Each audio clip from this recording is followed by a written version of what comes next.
हम लोग कैरेक्टर को कुछ समझ ही नहीं रहे, मनोरंजन समझ रहे हैं। आज जो बाहरी गंदगी है वो अपने देश में पधार रही है, ये बाहरी गंदगी है। हमारे यहाँ ऐसा नहीं है। हमारे यहाँ जिस पति को स्वीकार किया आजीवन, उसको स्वीकार करके निर्वाह किया गया है। हमारे यहाँ पतिव्रता हुए हैं, कहीं किसी पूरे विश्व में बताओ कोई पतिव्रता हुए। यहाँ भूखे रहना पसंद है लेकिन धर्म बेचना पसंद नहीं है। तो हमें लगता है कि हमसे जो गलतियां हो जाएं उनकी पुनरावृत्ति न की जाए और भगवान का भरोसा रखा जाए। उन्नति सदाचरण से होती है, जो असदाचरण से उन्नति होती है उसका परिणाम नाश होता है। जो सदाचरण से उन्नति होती है वो विकास को प्राप्त होती रहती है, वो विनाश को प्राप्त नहीं होती। इसलिए अपनी बुद्धि को शुद्ध रखा जाए। हमारा यदि चरित्र है तो सब कुछ है। हमारा चरित्र चला गया तो क्या। हम राम चरित्र का गायन करते हैं। रावण किस बात में कम था? भगवान रघुवंश में प्रकट होते हैं और वो उत्तम कुल पुलस्त कर नाती। महात्मा पुलस्त का नाती है, कोई साधारण नहीं है। उत्तम कुल पुलस्त कर नाती, जिस वंश को रघुवंश भी प्रणाम करता है उस वंश में उसका प्रादुर्भाव हुआ, पुलस्त ऋषि के कुल में। लेकिन उसे राक्षस कहा गया।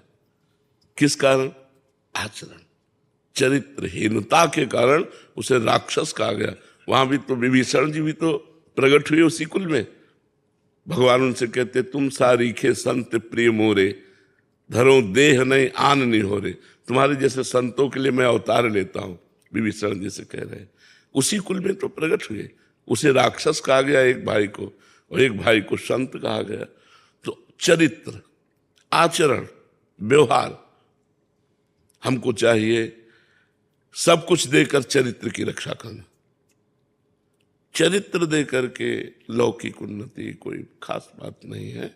इसलिए बहुत सावधान, विवेक के द्वारा चलिए।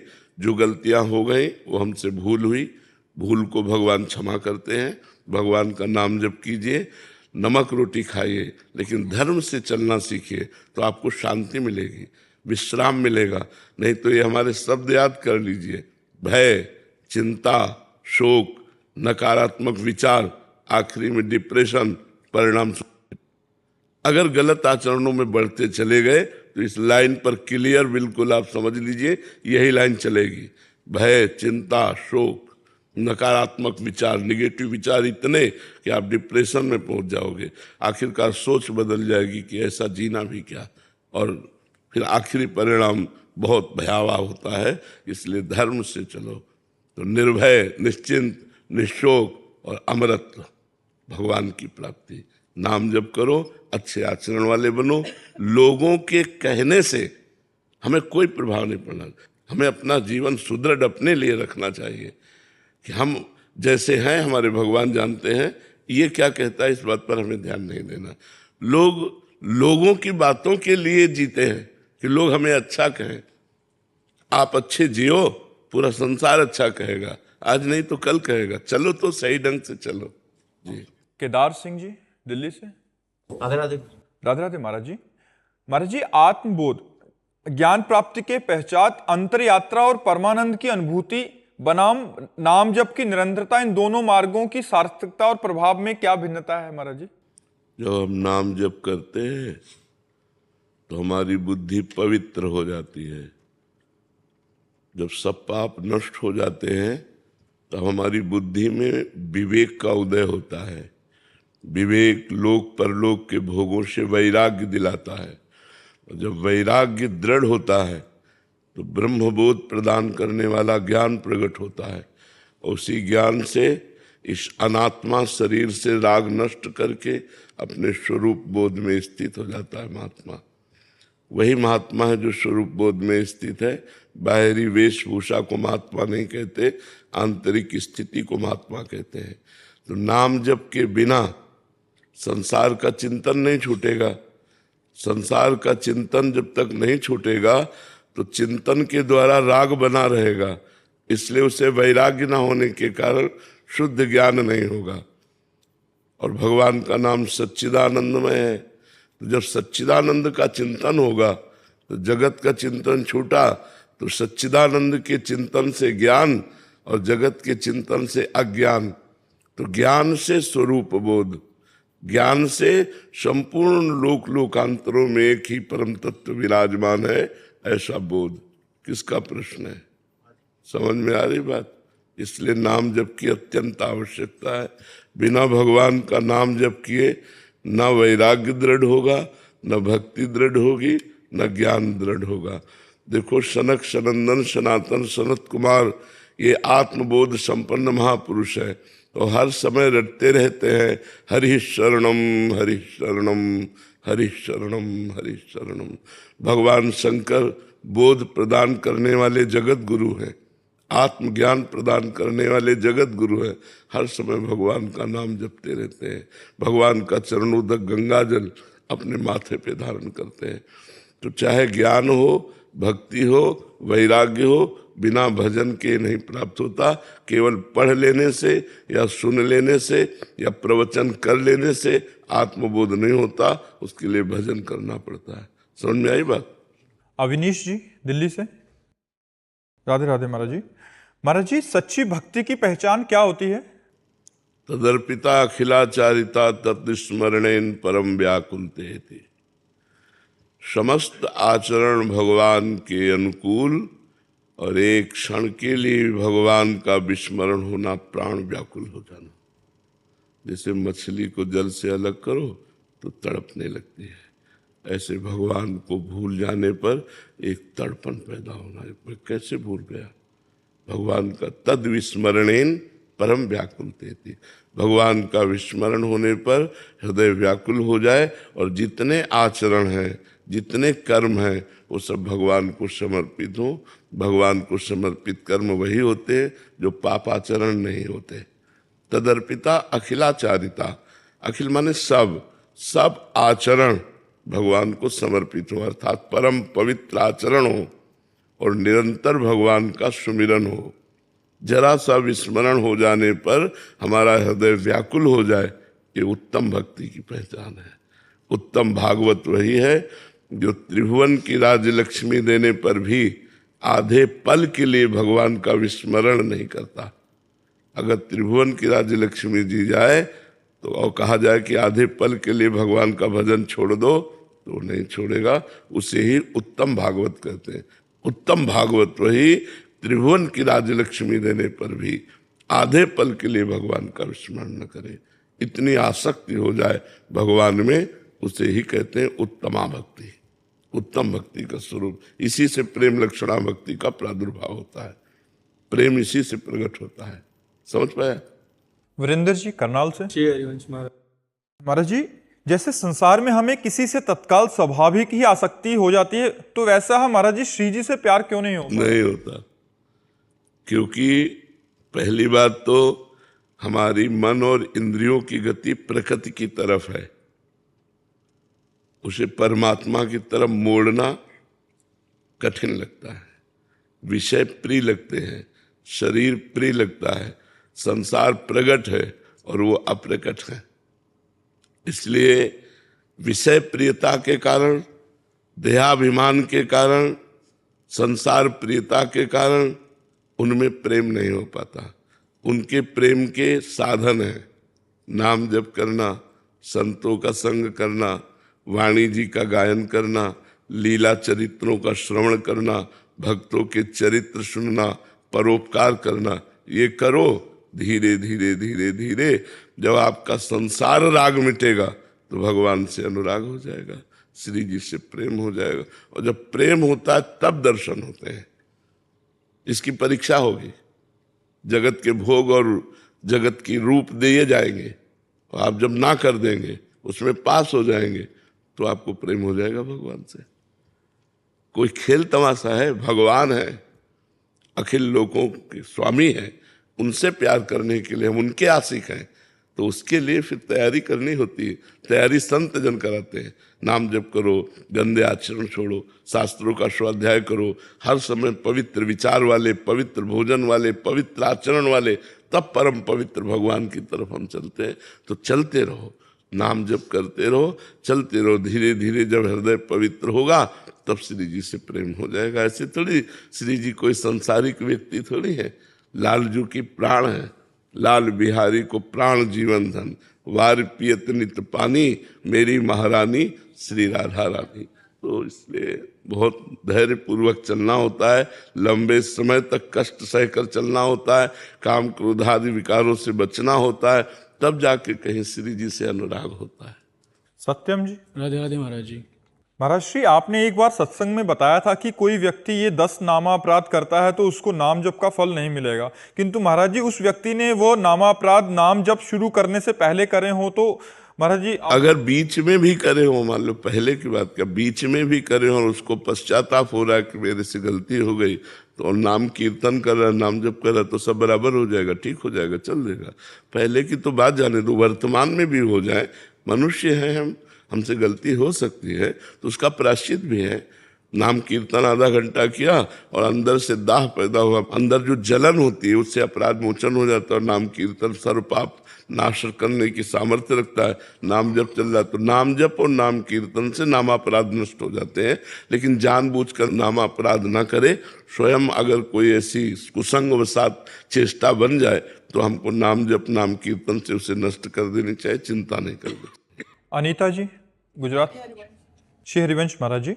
महाराज जी, गजेंद्र मोक्ष स्त्रोत के परिचय में लिखा है कि जो मनुष्य रात्रि के शेष अथवा ब्रह्म मुहूर्त के प्रारंभ में जगकर इस स्त्रोत का पाठ करता है तो उसे मृत्यु के समय निर्मल मति अपनी स्मृति प्रदान करता है और वो मनुष्य भगवान को प्राप्त करता है। महाराज जी, मेरा निवेदन है कि आप इस मुहूर्त के समय अर्थात कितने बजे से कब तक ये समय रहता है ब्रह्म मुहूर्त?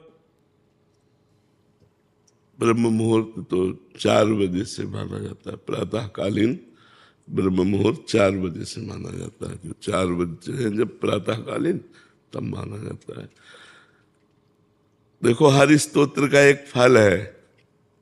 कोई भी स्तोत्र पढ़ो तो उसकी फल स्तुति लिखी है, लेकिन सब स्तोत्रों का फल है निरंतर भजन करना। अगर हम निरंतर भजन नहीं करते तो भगवान की प्राप्ति कठिन है। हम 40 मिनट 50 मिनट में गजेंद्र मोक्ष का पाठ कर लिया, इसके बाद विषय चिंतन कर रहे हैं, संसार के खेल खेल रहे हैं, संसारिकता में, कैसे बात बनेगी? भगवान तो कहते हैं अनन्यस चिंतयन्तो माम ये जना पर्युपासते, जो मेरा अनन्य चिंतन करते हैं, मेरी अनन्य उपासना करते हैं, मैं उनको प्राप्त होता हूँ। तो माना गजेंद्र मोक्ष का पाठ करने से अंतिम समय भगवान कृपा करेंगे, स्मृति देंगे। मान लो गजेंद्र मोक्ष का पाठ किया, इसके बाद हम संसारिक चिंतन में मरे, कोई घटना घट रही, अचानक दिल फेल हो गया, हम कोई बात कर रहे थे, कुछ कर रहे, तो हमारी सदगति रुक जाएगी। जरूरी थोड़ी कि हम आराम से सैया पे लेट के फिर हम जाएं। एक्सीडेंट हो सकता है, कुछ भी, हमारे शरीर का क्या प्रारब्ध है कुछ पता नहीं, कैसे जाएगा। तो हम हर समय राधा राधा राधा राधा चलते फिरते उठते बैठते हर समय नाम स्मरण कर रहे हैं और गजेंद्र मोक्ष का पाठ भी कर रहे हैं। उसे कर लो। प्रातःकालीन ब्रह्म मुहूर्त 4 बजे से लगता है। अंकित जी। राधे राधे महाराज जी। महाराज जी, पिछले 2 साल से आपको सुन रहा हूं, नाम जप भी निरंतर करने का प्रयास कर रहा हूं।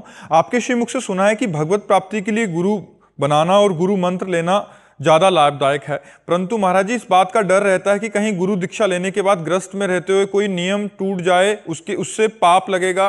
इससे बेहतर है कि गुरु मान लो, बस राधा नाम जप करते रहो। महाराज जी, इस दुविधा को दूर करें। करते रहो, करते रहो। वो जब गुरु की आवश्यकता, भूख लगेगी गुरु की, तो सब बातें भूल जाओगे और गुरु का आश्रय ले लोगे।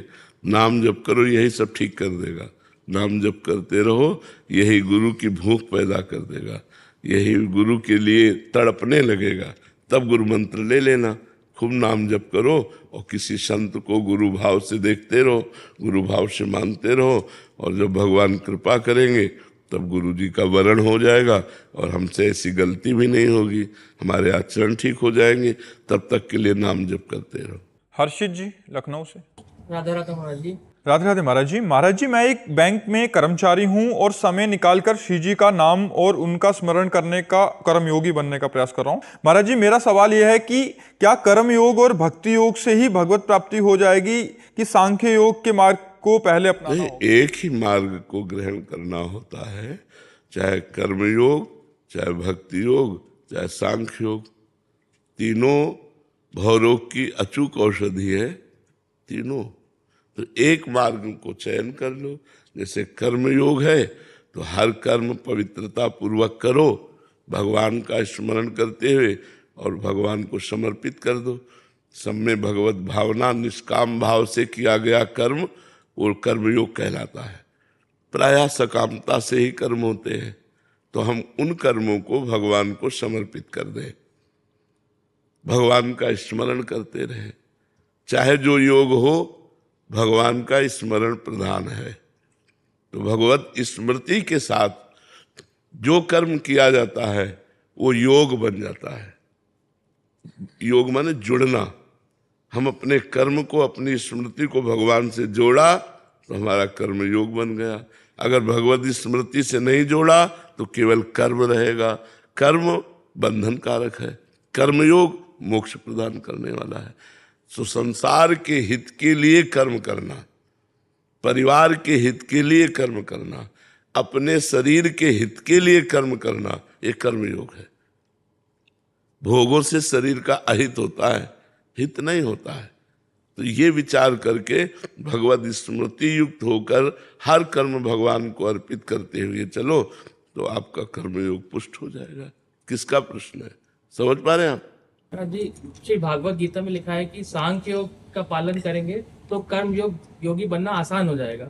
इसका दो मार्गों में एक व्यक्ति नहीं चल सकता।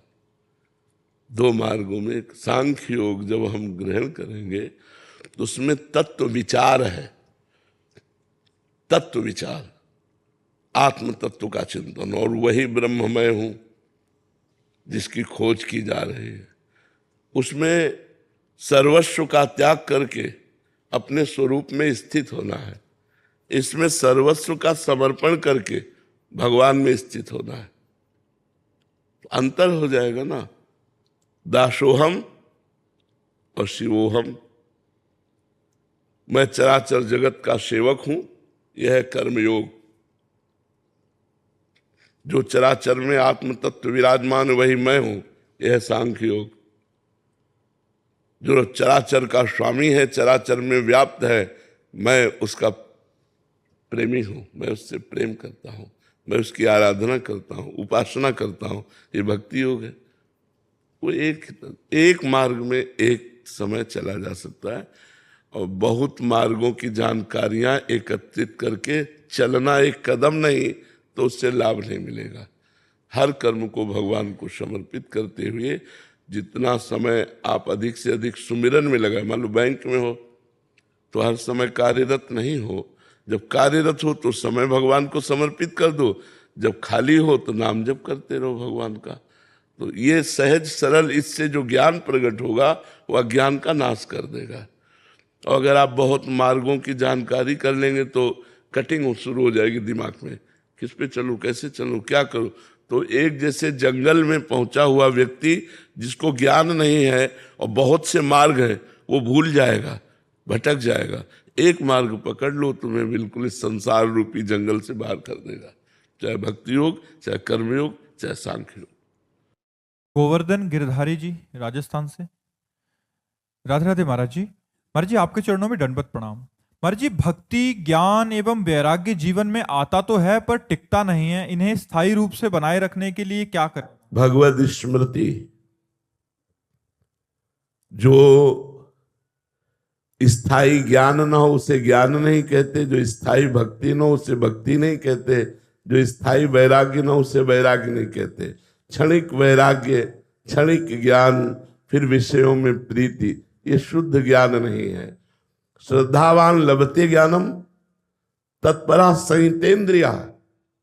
एक एक शब्द पर ध्यान दीजिए। श्रद्धावान लभते ज्ञानम तत्परा संहितेन्द्रिया ज्ञानम लब्ध्वा पराम शांति मचिरेणाधि गच्छति। जो हमें शास्त्र ज्ञान प्राप्त हुआ है, श्रद्धा विश्वास पूर्वक हमको उसे अपने आचरण में उतारना चाहिए। जितेंद्रिय, मनोनिग्रही होना चाहिए। संहितेन्द्रिया, अपनी इंद्रियों का संयमन करना चाहिए। बहिर्मुख इंद्रियों को अंतर्मुख करके परमात्म चिंतन में तन्मय होना चाहिए। तब जो शुद्ध ज्ञान प्रकट होगा उसके द्वारा मायामल का नाश हो जाएगा। श्रद्धावान लभते ज्ञानम तत्परः संयतेन्द्रिया, जो ज्ञान हमें प्राप्त हुआ उसके परायण हो और अपनी इंद्रियों को विषयों से हटाकर परमात्मा में लगाएं तो शुद्ध ज्ञान प्रकट होगा, परम शांति की प्राप्ति हो जाएगी। जी मोहित अग्रवाल जी, महाराज जी क्या हर व्यक्ति का एक निश्चित उद्देश्य लेकर जन्म होता है? उद्देश्य यहां बनाया जाता है, संग से उद्देश्य की पूर्ति होती है। हम जैसे माहौल में होते हैं वैसा हमारा उद्देश्य बन जाता है। माता पिता, पड़ोस, मित्र, ये हमारे उद्देश्य के जनक होते हैं। यदि हमें सात्विक वातावरण मिला तो भागवतिक उद्देश्य बन जाएगा।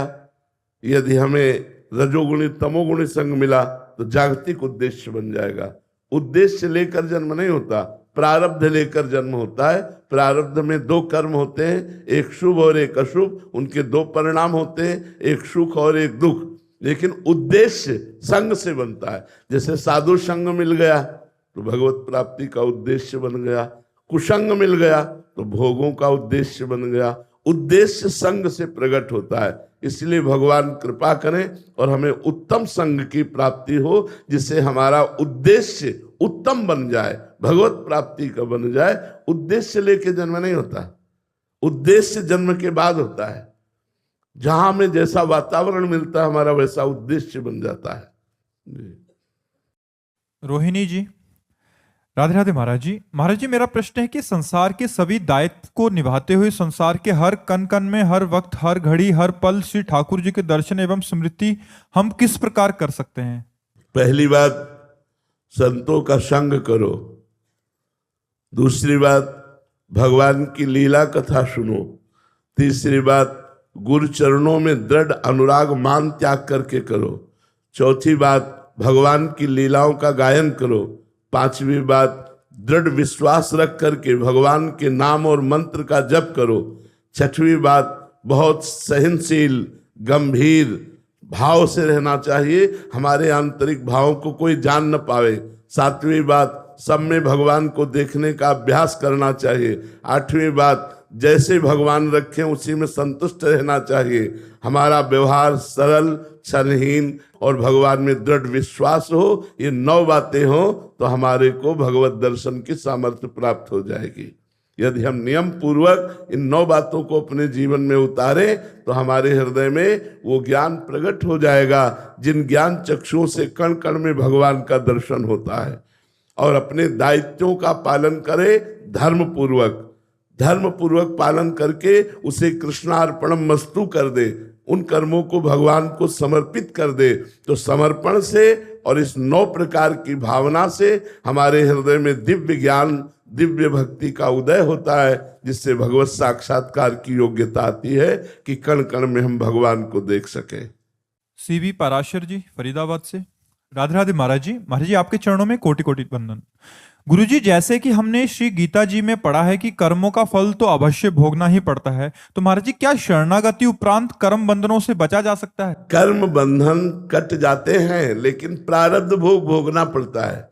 जिससे शरीर की रचना हुई है, शरणागति तो आज हुए हैं, शरीर की रचना तो पहले हो चुकी है ना। तो जो रचना हो चुकी है उसमें निश्चित हो चुका है कि 20 वर्ष में आपकी टांग टूटेगी, अमुक वर्ष में आपका ये होगा वो होगा। तो आप भक्ति करें चाहे जितनी करें, लेकिन वो होगा, क्योंकि वो प्रारब्ध है। जो हमारे संचित कर्म हैं वो भस्म हो जाएंगे, जो क्रियमाण है वो मंगलमय हो जाएंगे, लेकिन जो प्रारब्ध है वो अवश्य में भोक्तव्यम कृतम कर्म शुभाशुभम, वो भोगना पड़ेगा। ये तैयारी रखनी चाहिए उपासक को। ये न सोचे कि भजन करके हम जड़ से इन प्रारब्ध को मिटा देंगे, नहीं, प्रारब्ध भोगना पड़ा है बड़े बड़े महर्षियों को, ब्रह्म ऋषियों को, महात्माओं को। इसलिए हम लोग तो जन साधारण लोग हैं, प्रारब्ध भोगना ही पड़ेगा, इसे भोग के ही काटा जाता है। हाँ, 2 प्रकार के कर्मों का नाश हो जाएगा, एक तो संचित कर्म और दूसरे क्रियमाण। क्रियमाण भगवद अर्पित है, इसलिए निष्प्रभावित हो गए और संचित कर्म भगवान की शरणागति से भस्म हो जाते हैं और प्रारब्ध को भगवान की स्मृति में डूबकर हम भोग लेते हैं और हम भगवत प्राप्त हो जाते हैं। समझ में आई बात? अनिल सिंह जी बिहार से। राधे राधे महाराज जी। महाराज जी, प्रेम और मोह में अंतर कैसे समझें? शरीर को लेकर जो होता है उसे मोह कहते हैं, स्वरूप को लेकर जो होता है उसे प्रेम कहते हैं। शरीर को लेकर के जो होता है, प्रकृति को लेकर जो होता है उसे मोह कहते हैं, परमात्मा को जो लेकर होता है उसे प्रेम कहते हैं। इसलिए यहां कहीं कोई प्रेम नहीं करता। यहां काम है, राग है, मोह है, आसक्ति है, प्रेम नहीं है। जहां कहीं भी तुम्हें दिखाई दे रहा है जो दो व्यक्तियों के बीच में, वो काम है। मैं आपसे प्यार करता हूं, आप मुझसे प्यार कीजिए। मैं आपसे प्यार करता हूं, आप मेरी बात मानिए। मैं आपसे प्यार करता हूं, आप हमारी बात को समझिए, हमारी बात को समझिए। क्या हम जैसा चाहें वैसा आप चलिए, वैसा आप करिए, वैसे आप रहिए। ये हुई मोह की बात। प्रेम की बात क्या होती है? मैं आपका हूं, आपको जो चाहिए, जैसे चाहिए, मैं अपने प्राण देने के लिए तैयार हूं। आपके सुख के लिए मेरा जीवन है, यहां मेरे सुख के लिए आपसे प्यार है। तो ये प्यार मोह है, राग है, काम है। जो परमात्मा से होता है उसे प्रेम कहते हैं, जो शरीरों से होता है उसे काम, राग, आसक्ति और मोह के नाम से कहा गया है। समझ पा रहे हैं आप?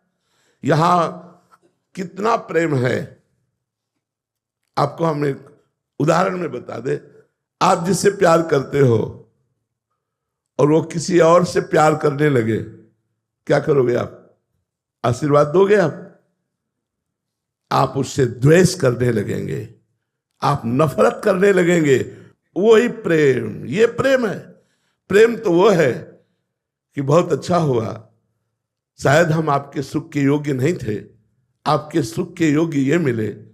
मैं जीवन भर आपको आशीर्वाद देता रहूंगा, कभी बाधा नहीं बनूंगा, तुम दोनों सुखी रहो। ये यहां से प्रेम की शुरुआत।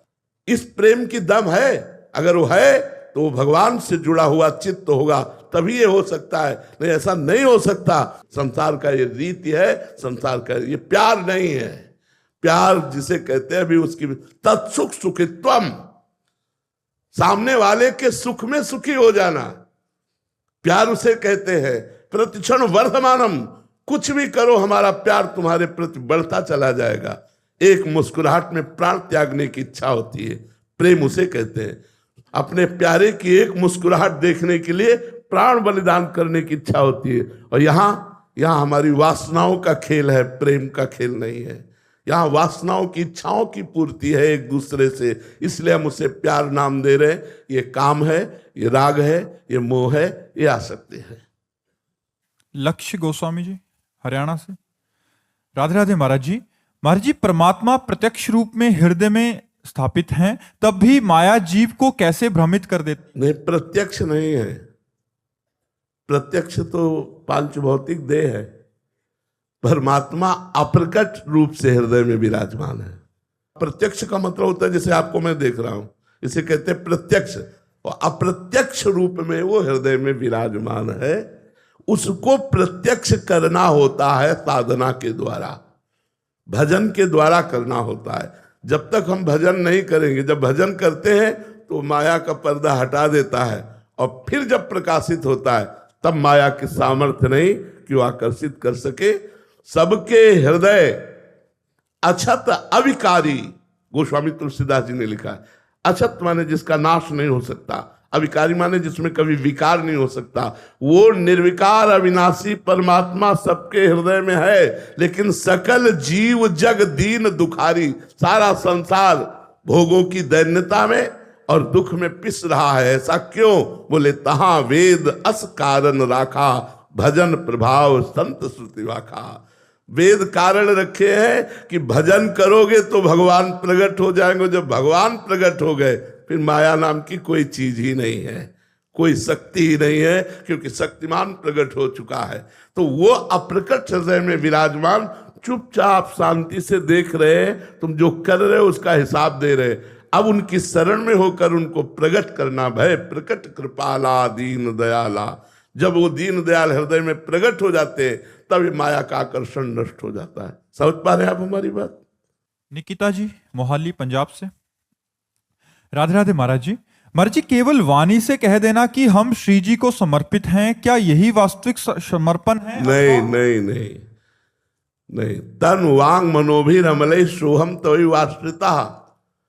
वाणी से, मन से, तन से और अहंकार से, स्वयं से जब हम प्रभु की शरण में होते तब वास्तविक शरणागति होती है।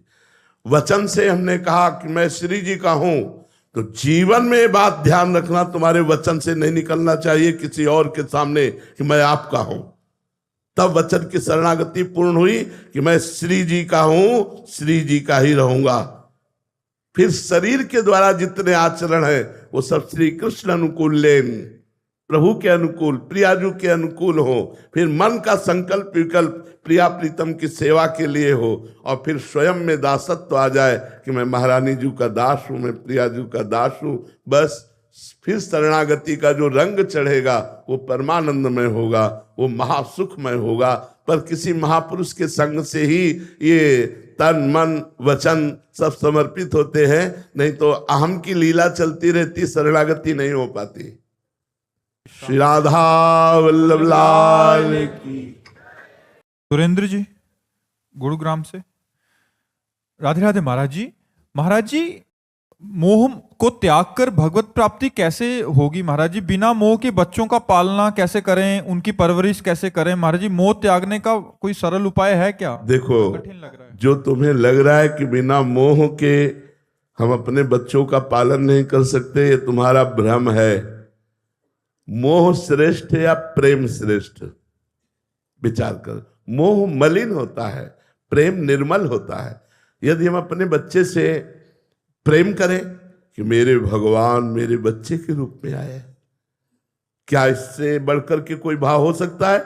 हम अपने बच्चे को इससे बढ़कर क्या प्यार कर सकते हैं कि हम उसे अपना भगवान मानते हैं?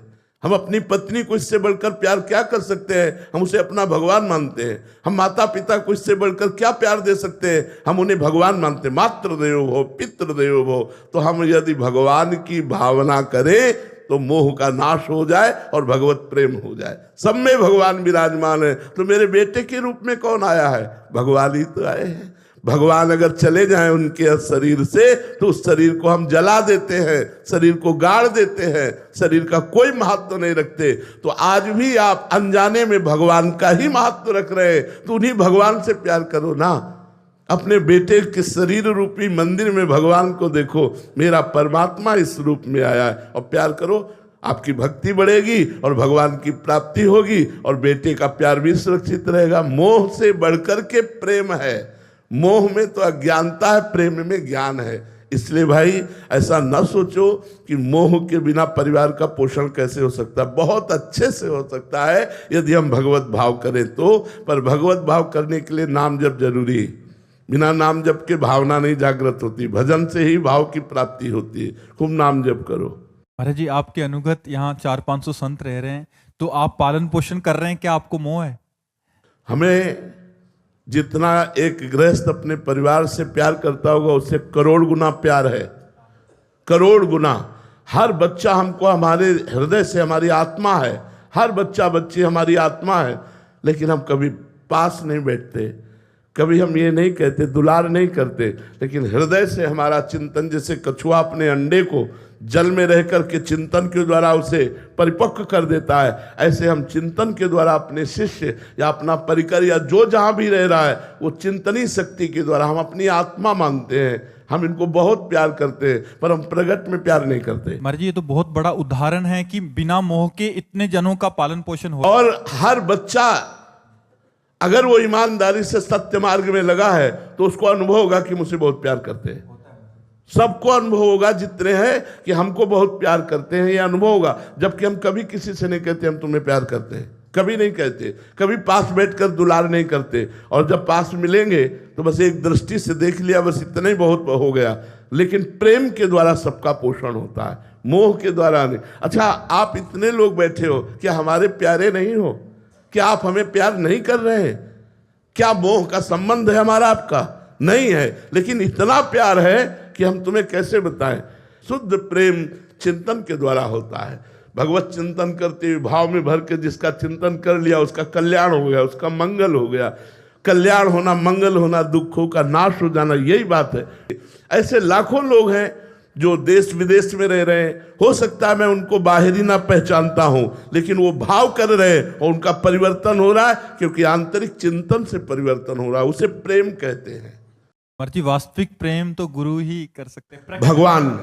भगवान और गुरु अभेद है, इसलिए हम गुरु जी से भी मानते हैं कि भगवान और गुरु वो सर्वज्ञ हैं, वो अखंड मंडल में व्याप्त हैं। जैसे भगवान ऐसे गुरुदेव, तो वास्तविक प्रेम तो भगवान और गुरुदेव ही करते हैं। और तो सब माया का खेल है, भगवान की आसक्ति का खेल है। सब एक दूसरे की आसक्ति में बंधे हुए पशु पक्षी तक अपने बच्चे से प्रेम करते हैं। लेकिन सबको अपना बच्चा मानकर, सबको अपनी आत्मा मानकर, ये तो कोई महात्मा ही प्रेम कर सकता है। सबको बराबर प्रेम देना, इनमें से कोई ऐसा नहीं जो अपरिचित हो हमारे लिए। हमारी आत्मा की तरह उसका प्यार, सबको अपनापन। ऐसा नहीं कि इनमें से कोई हमारे लिए नफरत करने योग्य हो। पिता से पूछो जिसके 4 पुत्र हैं, एक महात्मा है, एक गृहस्थ है, एक पागल है और एक दुराचारी है। उस पिता से पूछो तुम्हारी चारों के प्रति दृष्टि कैसी है, तो वात्सल्य भाव युक्त होगी। वो दुराचारी को भी प्यार करता है, वो पागल को भी प्यार करता है, वो महात्मा को भी प्यार करता है, वो विद्वान को भी प्यार करता है। ऐसे ही हमारे दरबार में, हमारी श्री जी के दरबार में, हमारे लालजू के दरबार में, प्रभु के दरबार में घोर पापी का भी स्वागत है। अब वो क्या है तुम जानो। हमारी दृष्टि में मेरा प्रिय आत्मा, मेरा प्रिय प्राण भगवान पधारा इस रूप में। इसके अलावा और हम परिचय नहीं जानते। पुनीत जी रामपुर से। राधे राधे महाराज जी। महाराज जी, हर व्यक्ति का कोई ना कोई सबसे प्रिय होता है। आपका सबसे प्रिय कौन है? राधा राधा राधा। आज तक बच्चा हमारा प्यार ही नहीं हुआ किसी से। देखो, हम ऐसे राही है जिसमें अकेला ही जाना होता है। पीछे से सब जाएंगे, लेकिन राह हमारी है अकेला। इसलिए बचपन से मैं निराश रहा हूं जगत से। जब अपनी माँ को देखता और लगता है मेरी माँ मरेगी, तब मेरा हृदय जल उठता कि फिर मैं कैसे जीऊंगा। तो जैसे हमारा मन गया कि मेरे पिताजी ये मरेंगे, फिर निराश हुआ। तो हम किससे प्यार करें, किससे प्यार करें? यहाँ तो सब कोई बिछुड़ने वाला है, सब कोई मरने वाला है, सबको अपने मन की बात माननी है। मेरे मन की चाह को कौन पूर्ण करेगा? तो निष्कर्ष निकला श्री भगवान। तो बचपन से लेकर के आज तक हमारा कोई एक दोस्त नहीं है कि ऐसे मिलाने वाला, एक भी दोस्त नहीं। अकेला जीवन व्यतीत करते करते भगवान ही संभालते हुए चले आए। जहाँ जहाँ हमारे कदम लड़खड़ाए वहाँ भगवान सहयोग दिए और हमको आगे बढ़ाए। तो हमारी प्रिय, तो हृदय की बात कहता हूँ, प्रिय शब्द तो सिर्फ राधा किशोरी के चरणों में है। हमारा प्रिय शब्द जो है कि आपका प्यार क्या है, आपके प्रिय कौन है, तो किशोरी जी हैं। और किशोरी जी के नाते से हम आप सबको बहुत प्यार करते हैं, सबको प्यार करते हैं। हमारी पहचान यही है सबके बीच में। हमारा नाम क्या है जानते हो?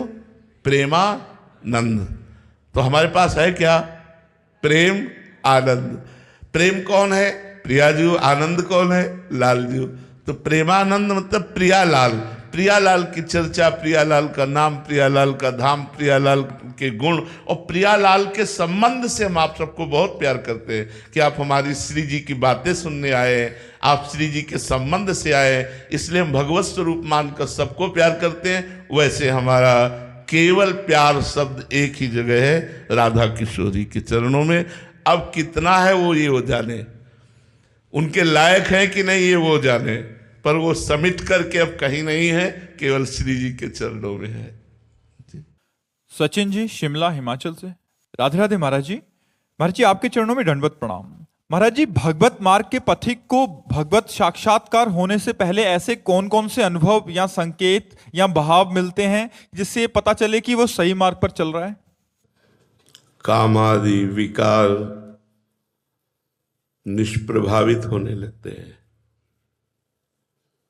जो पूरे त्रिभुवन को अधीन किए हुए है काम, भक्त के हृदय में वो स्फुरित होता है और नष्ट हो जाता है। जब काम का आकर्षण, परिवार के मोह का आकर्षण, धन की महत्व बुद्धि, मान प्रतिष्ठा, ये सब शून्य लगने लगे, तो समझना चाहिए कि जो मैं नाम जप कर रहा हूँ, जो भगवत कथा वार्ता सुन रहा हूँ, सत्संग सुन रहा हूँ, अध्यात्म में चल रहा हूँ, उसका लाभ हमें मिल रहा है और हम उन्नति को प्राप्त हो रहे हैं। यदि विकार ग्रसित बुद्धि है, धन पर महत्व बुद्धि है, मान प्रतिष्ठा की चाह है, अभी भजन का रंग नहीं आया। भजन का रंग तभी माना जाता है जब इन विकारों पर विजय प्राप्त हो जाए।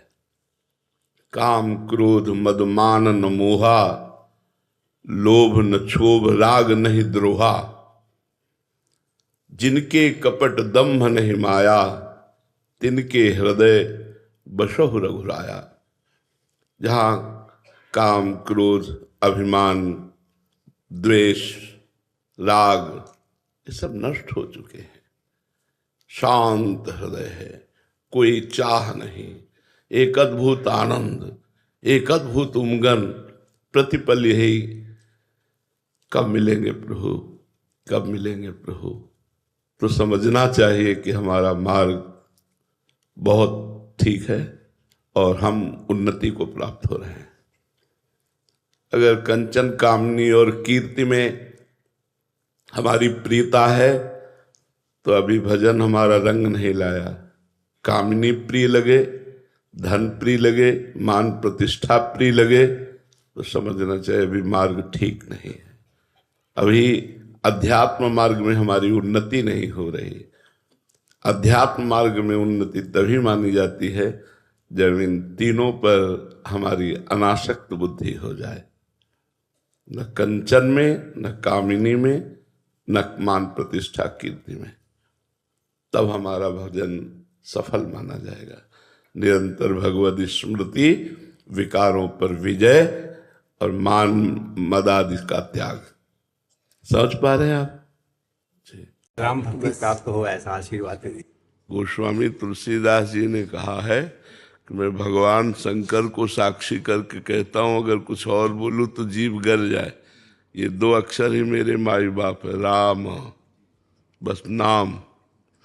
जितना नाम जप करोगे इसी में ज्ञान, इसी में वैराग्य, इसी में भक्ति, इसी में सब कुछ छुपा हुआ है। जितना नाम जप करोगे उतना ही स्थिति रहेगी। बिना नाम जप के पढ़ लिख करके ज्ञान की बातें कर सकते हो, लेकिन माया मल का नाश करने वाला शुद्ध ज्ञान नहीं प्रकट होगा। वो शुद्ध ज्ञान भक्ति केवल नाम जप से ही होगी। अधिक से अधिक नाम जप करते रहो और जो बने तो ठाकुर सेवा, संसार सेवा, परिवार सेवा, जो भी जहाँ जैसा है वो करता रहे, पर नाम जप निरंतर करता रहे।